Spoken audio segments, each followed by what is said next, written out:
Hello and welcome. I am Exit Light and this is my channel.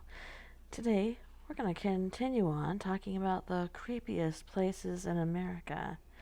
This will give you some place to go if you're on a road trip, or maybe don't make it a road trip, maybe just go and stay the night. If you've been to these places, please go ahead and leave a message below and tell us about it. I'd love to hear everything. Before we get started, if you would please give this video a thumbs up, I'd greatly appreciate it. If you'd like to be subscribed, please push that button. If you'd like to be notified when my content goes live, please click that bell. Let's go. Minnesota, St. Paul, Wabasha Street Caves.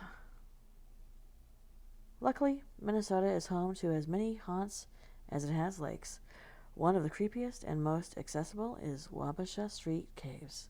This is one of the liveliest places on this list, and underground there was a speakeasy from the 1930s that still hosts weddings and parties so good that the original folks never seem to have left. That apparently includes the ghost of 3 gangsters who, in the cave's bootlegging days, skipped out on their check by getting murdered and buried in the floors. To this day, people report seeing uninvited, very dapper guests roaming the halls along with the ghost of a bartender and a madam. Moving right along, Mississippi, the University of Mississippi Medical Center, Jackson, Mississippi. This is a very real site of horrors. Back in 2014, construction crews beginning a parking lot came across a mass grave of about 7,000 former Mississippi State lunatic asylum residents from the turn of the century. Keep in mind that lunatic asylum residents ranged from people with anxiety, people with night terrors, people with depression, women with PMS, alcoholism, or maybe your husband wanted to get you out of the house and move that new wife in. It wasn't just insane people who didn't know what was going on at all. The asylum closed more than 80 years ago. That's not that long ago. But it wasn't uncommon in those days to bury deceased patients together in unmarked graves. Estimating that the cost for outside contractors to remove and rebury these remains would cost an extra $21 million or so, the officials decided to let them rest in peace until they can exhume the bodies some other way and build a historical center where the parking lot would have stood. Until then, it's one hell of a spooky place to pay your respects to the anonymous thousands of the dead. And we're on to Missouri, Main Street, St. Charles. This multicolored Maine drag looks like the perfect setting for a Midwestern horror movie. It's charming, it's peaceful Main Street, USA. It's also haunted by dozens of roaming spirits.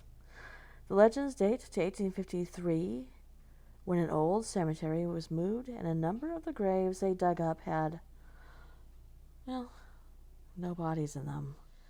It's those spirits that are rumored to haunt the shops at 700 South Main Street, where objects vanish without an explanation and mysterious cooking smells emerge, as does apparently a deep French-speaking voice. The town is also home to a haunted community college, a haunted high school, and a haunted forest. You go ahead and keep that haunted forest. I'm not going in that. Sounds fun. Let's take a road trip. And here we are in Montana, the Fairweather Inn in Virginia City. If you've ever been borderline homicidal because the kids in the next hotel room won't shut the hell up, what about the kids in your own hotel room? Well, still steer clear of the Fairweather Inn. The lone hotel in this former gold mining town is said to be haunted by the ghosts of children who get into all manner of shenanigans. They move your luggage, turn the lights off, and on, and generally annoy the bejesus out of you. The city's now closed Bonanza Inn was also said to be haunted by the ghost of an old nun who was presumably better behaved. Nebraska, Seven Sisters Road, Odo County. We all get mad at our family members from time to time, don't we? Most of us get over it and just get them crappy Christmas presents. It's on the list for me this year. We do not, however, take all 7 of our daughters out to a separate hill and murder them, as one deranged Nebraska man did over 100 years ago. The road that runs between the site of each gruesome crime is marked as Country Road L on the map, but it's named after the sisters who died there. Cars driving through routinely report headlights going dim or electrical systems failing completely, leaving their cars stalled in the eerie darkness with the screams of young women echoing throughout the hills. Nevada, the Clown Motel. Long a destination for people who just can't say no to a dare, this old-school motel is home to a collection of 2,000 clown figures and some seriously ghostly vibes. The owner, Haim Anand, says that he's seen ghosts, but most of them are friendly. That's probably bound to happen when you park a decades-old motel next to a dilapidated cemetery in a small town dotted with mining ruins. But there is a bonus. When Anand bought the hotel a couple of years ago, he did some renovations to make the rooms more comfortable. So at least you'll be wetting a very comfortable bed. And he also did you another favor.